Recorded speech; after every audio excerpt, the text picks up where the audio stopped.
Arrancan las semifinales del FI. La de mañana va a ser bravísima. Por suerte tenemos una distracción. La distracción se llama España-Francia. Tremenda distracción. Y menos mal, Ari, que jugamos en el segundo turno, porque la verdad es que queda tan solo disfrutar los pocos partidos que quedan de este mundial y ya después pensar en el partido de mañana, pensar en Argentina-Inglaterra.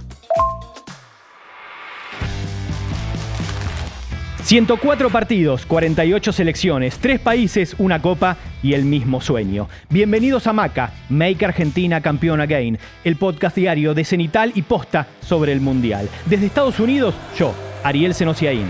Y desde Argentina, yo, Delfina Corti. Bienvenidos al Mundial más grande de la historia. Empecemos. Empieza el guión de las semifinales del FI. Esto lo pensó la FIFA. ¿Te acordás que había puesto de un lado a Francia, de un lado a España, de un lado a Inglaterra, del otro a Argentina? Después tenían que hacer, como decíamos ayer, cada uno el trabajo perfecto, ¿no? El camino de las victorias, primero en fase de grupos, seguir adelante. Francia y España, ya hablaremos, pero es imposible no hablar de Argentina e Inglaterra sin un contexto histórico. Sí, más allá de cómo Scaloni trató, ¿no?, de bajar la espuma ante esta Argentina, ante este Inglaterra de semifinales, lo dijo en la conferencia después del triunfo frente a Suiza. Es solo un partido de fútbol, no es más que eso. Lo cierto es que no creo que Scaloni, no creo que el entrenador esté negando la historia, sino más bien creo que trata de darle un mensaje a sus jugadores, porque también es cierto que él no puede quedarse con que es solo un partido de fútbol cuando todos los hinchas, cuando todos los que estamos alrededor, no lo estamos viviendo solamente como un partido de fútbol. Es una Argentina-Inglaterra, todos sabemos lo que representa para todos los hinchas argentinos, pero además también verlo a Messi jugar por primera vez contra esta selección. Sí, entiendo que la frase, tuvo la lógica del técnico mesurado, que es Scaloni permanentemente. Obviamente él sabe que es una circunstancia especial, es una semifinal de Mundial. Alguna vez se agarró con Beckham, ¿no? en La Coruña, sí. Real Madrid, y ahí había como una reminiscencia de Argentina e Inglaterra. Lo que pasa es que evidentemente quiso sacarle una carga desmesurada. Había que separar las cosas, ¿no? Obvio que cada Argentina e Inglaterra nos lleva a la maldita guerra. Ha pasado mucho tiempo, creo que ese ha sido el germen de la rivalidad y que después, aún habiendo separado la guerra, porque en el 86 la herida estaba muy abierta, nunca la rivalidad dejó de ser. Mi definición, Delphi, es que en este tiempo y sobre todo en los últimos años, Brasil pasó a ser el clásico. Fíjate que en los comienzos del fútbol sudamericano el clásico era rioplatense, el clásico era Argentina-Uruguay. Hoy el clásico es Argentina-Brasil, es decir, Brasil sería el clásico e Inglaterra es el rival. Sí, también uno se tiene que quedar, como decís, primero en que pasaron tantos años que no es lo mismo ese partido en el 86 que el partido hoy, pero también me parece que tiene esa carga histórica, tiene también el peso de Maradona, el peso de Diego, que ya no está, sí, pero que sin embargo para todos lo sigue estando. Creo que cuántos años estuvimos comparando a Messi con Maradona, cuántos años estuvimos recordando lo que había sido Maradona en ese Mundial del 86 y de repente uno dice, bueno, ojo que quizá Messi en este último Mundial, en su último baile, puede llegar a repetir algo. No sé si va a ser lo mismo, como dijo alguna vez Valdano, Maradona volvió como prócer después de ese 2-1. No sé si esa carga va a tener la Messi, pero sí es cierto que estamos todos esperando esa semifinal. Una semifinal que, como vos decís, la había preparado la FIFA y que le salió a la perfección una vez más, entre todas las cosas que le salió tan bien en este Mundial 2026. Exacto. ¿Sabes cómo me quedo al fin de cuentas? ¿Cómo lo resumo? De la siguiente manera. El contexto histórico tiene que ser el de la rivalidad futbolera, ¿no? Todo lo más habría que separarlo. Repito, más allá de que la rivalidad futbolera comenzó allí. Había tenido un primer capítulo en el 66, justamente con Antonio Ubaldo Ratín yéndose como se fue, pero obvio que en el 86 se rebotó muy fuerte por lo que habíamos vivido y lo que habíamos padecido 4 años antes. Eso ya a esta altura habría que sacarlo, por lo menos en la previa de un partido de fútbol, pero entender este partido como algo especial. Yo creo que igualmente cualquier jugador argentino así lo entiende, así lo vive, y si no, le habrá entrado por los poros en estos días. Por ahora sin confirmación de equipo. Mañana o en un ratito unas horas habla Scaloni, dependiendo en cuántas horas escuchen o a qué hora escuchen el podcast, ¿no? Y difícilmente allí haya una confirmación. Mi idea es que, o mi información, Delphi, es que el cuerpo técnico medita algún cambio. Creo que la disyuntiva es renovar un poco las piernas o bancar con los que están probados en instancias fuertes en otros torneos. Creo que lo de las piernas va a ser fundamental. Como decís, no creo que Scaloni dentro de un ratito confirme el equipo, porque no lo hizo nunca. No creo que lo vaya a hacer por primera vez ahora en esta semifinal, pero por lo que aparenta, seguramente haya algún que otro cambio. Veremos qué es lo que sucede, sobre todo después de cómo sufrimos en los cuartos frente a Suiza. Seguro, seguro. Del otro lado, más o menos se sabe cómo forma Inglaterra porque va repitiendo el equipo. Probó a distintos wings, pero generalmente o últimamente ya se decidió por Gordon, el extremo por la izquierda que compró el Barcelona. Habría un cambio en la defensa porque tiene un retorno.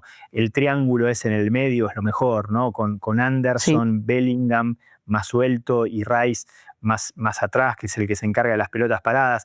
Es un equipo de virtudes, que en el último partido contra Noruega jugó un partido un poco más chato, ¿no? De poco vuelo. Evidentemente también tuvo que ver la temperatura con la que sufrieron en Miami. Te digo que acá si se habla algo de la previa de Argentina e Inglaterra, se habla de la seguridad.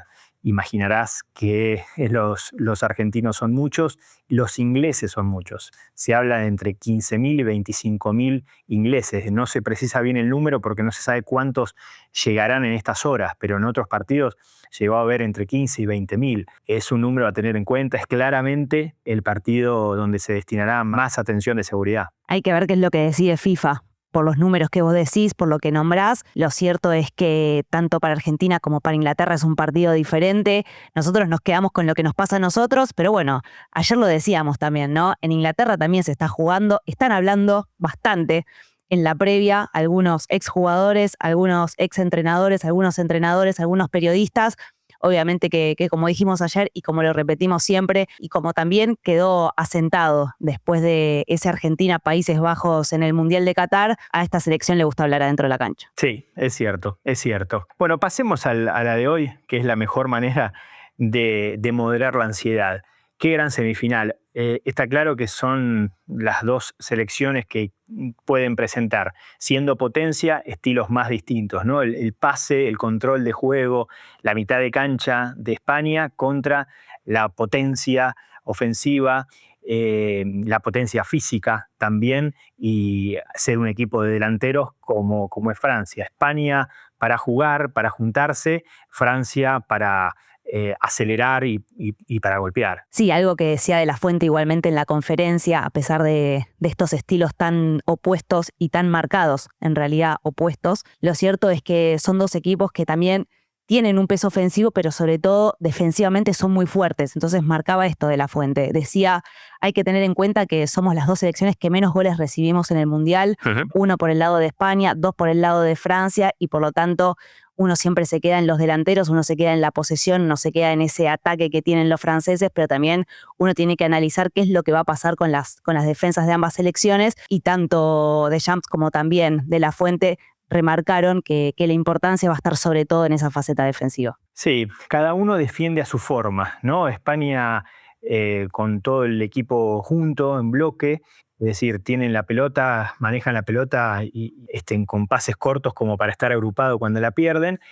Francia exponiendo un poquito más a sus centrales, a quienes le queda más campo por cubrir en ese golpe por golpe, pero la verdad es una semifinal bárbara. Con dos técnicos, cada uno en lo suyo, muy interesantes, porque Deschamps es ya un ícono del fútbol francés en su historia, levantó la Copa en el 98, dirigió al campeón del 18, dirigió al finalista del 22 y ahora está dirigiendo a uno que quiere ser finalista nuevamente del 26. Y De la Fuente, que la verdad siempre da gusto escucharlo, siempre prudente, siempre equilibrado, se nota que es amigo de Scaloni. Siempre sonriente también, cada respuesta que da la da sonriendo, no es un detalle, y como decís, dos selecciones que también se conocen mucho, porque vienen de jugar las semifinales de la Eurocopa, porque vienen de jugar las semifinales de la Liga de Naciones, ambas a favor de España, 2 partidos igualmente parejos, 2 partidos donde si uno lo analiza con los goles, bueno, ese último 5-4 del año pasado creo que nada va a tener que ver con lo que va a pasar hoy, en donde remarcábamos la faceta defensiva, pero bueno, es fútbol, andás a ver, quizás mañana estemos diciendo otra cosa. Pero un de la Fuente que también le trajeron en la conferencia de prensa a Vicente del Bosque, al entrenador campeón en el 2010 con España, y le preguntaron tan solo algo muy sencillo. Más allá del mensaje que le quiere dar a sus jugadores, le dijeron, vos como Vicente del Bosque, ¿sos también un romántico del fútbol? Y respondió eso, como dijimos hace un ratito, entre sonrisas también. Felipe, yo soy muy romántico. Me gusta Julio Iglesias. ¿Cómo no voy a ser romántico? Muy romántico. Pero mira, a los futbolistas, yo lo que me gusta, obviamente, es decirles en la parte emocional, es que si lo digo, cuento el secreto. Y fíjate tú, pero bueno, lo voy a decir. Les digo un poco, disfrutad de lo que tenemos hoy. Disfrutemos de este momento. Sois unos privilegiados, somos unos privilegiados. Vamos a jugar al fútbol y tenemos un potencial futbolístico excepcional. Hagamos lo que sabemos hacer. Eso es la presión que les meto, fijaros tú, que blando soy, para que puedan desarrollar todo su potencial futbolístico. Creo que es algo bueno afrontar los partidos de esa manera. A nosotros nos va bastante bien. Ahí decía, más vale que soy un romántico, me gusta Julio Iglesias, pero sobre todo soy un romántico del fútbol. Y después ese mensaje que le quiere dar a los jugadores me parece que es un mensaje similar, como vos decís, al de Scaloni. Por eso es que creo que la admiración mutua que se tienen, sobre todo de la Fuente, ya lo ha nombrado Scaloni en alguna otra conferencia de prensa, tiene que ver un poco el por qué estos 2 entrenadores son muy apasionados y les llega a esta nueva generación. Cierto. Mira, estamos hablando mucho de lo colectivo y también este partido se puede definir desde lo individual.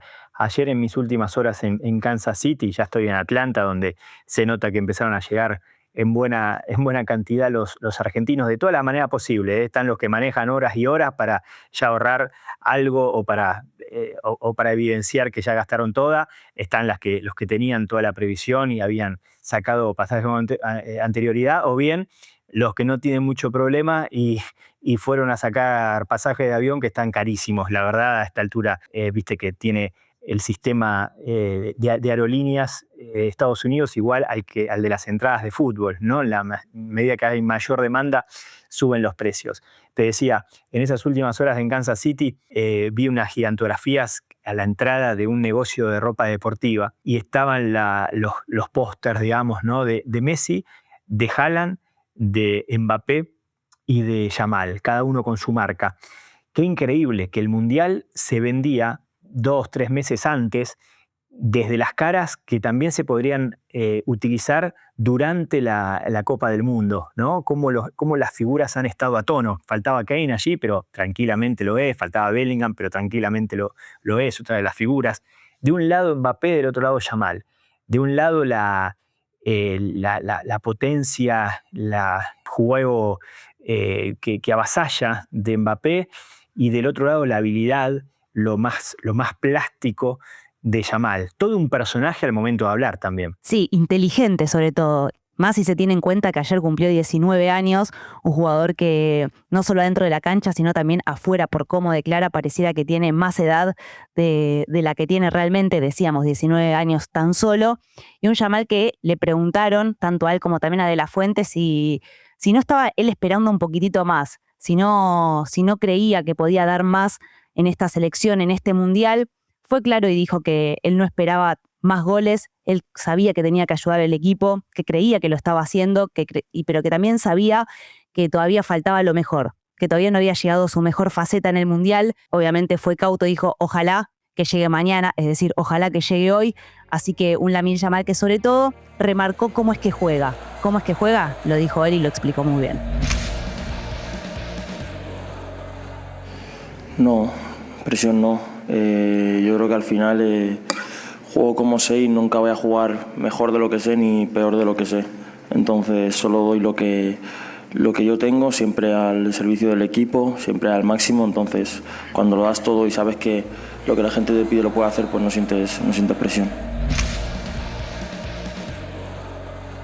Y creo que sin presión es precisamente como lo vemos jugar, ¿no? Agarra la pelota, gambetea constantemente, no está pensando en qué es lo que tiene que hacer, sino que, como dijo él, hago lo que me sale, ni mejor ni peor, sino más bien lo que sé, y así es como juega. Creo yo que una de las claves o una de las fichas que tendrán que ser claves para que la selección española llegue a una nueva final. Sí, tiene esa forma, ¿no? Tan irreverente de jugar. Todavía tiene como cierta inocencia. Hasta incluso cuando le preguntan si se siente muy candidato a campeón del mundo, decir sí, cómo no.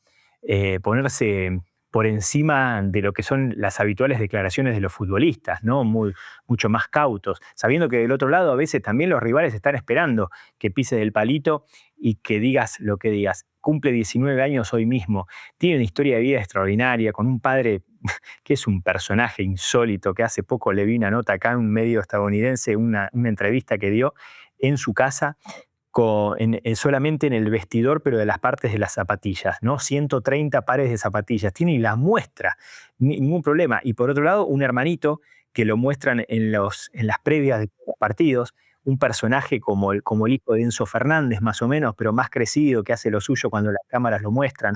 Bueno, es lo que tendremos durante muchos años, Yamal. También Mbappé, porque increíblemente a Mbappé después de le van a quedar 2 mundiales. Le preguntaron sobre el hermanito a Yamal, quiero retomarlo porque si bien es otro jugador, al igual que De La Fuente, ¿no? Que dan declaraciones y que declaran con una sonrisa, le cambia la cara cada vez que le preguntan sobre su hermano. Tiene una debilidad, completamente una debilidad por él, y le dijeron precisamente esto, ¿no? Cómo se imaginaba, sobre todo con su hermanito.